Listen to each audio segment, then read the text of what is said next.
I also host an absurdist talk show called What Are We Talking About?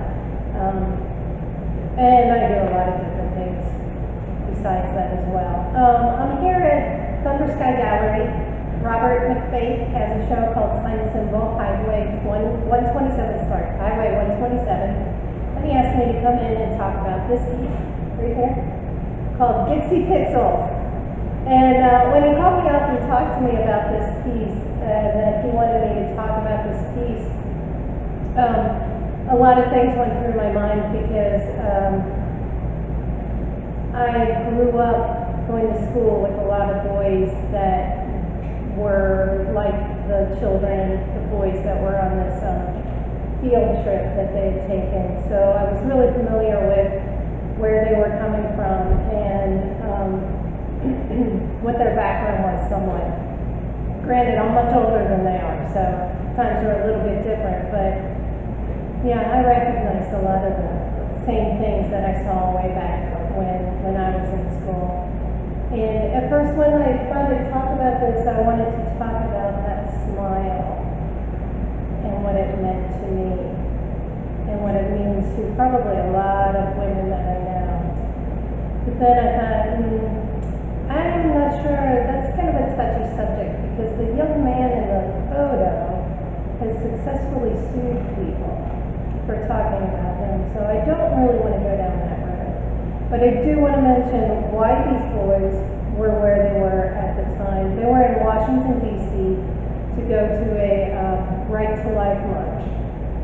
And I have issues with white boys going to a Right to Life march to march about an issue that will not affect them personally. Well, it might affect them personally, but it's an issue that they can walk away from if they want to. It is an issue that affects young women a lot more than it will affect a young man ever. And so, my personal opinion is that boys from a mostly white, all-boys Catholic high school should not be marching at something like that, especially on a school-sponsored field trip. I think that's wrong, and that they should not be doing that. And the fact that they wore their red hats on a school-sponsored trip, I also have issues with.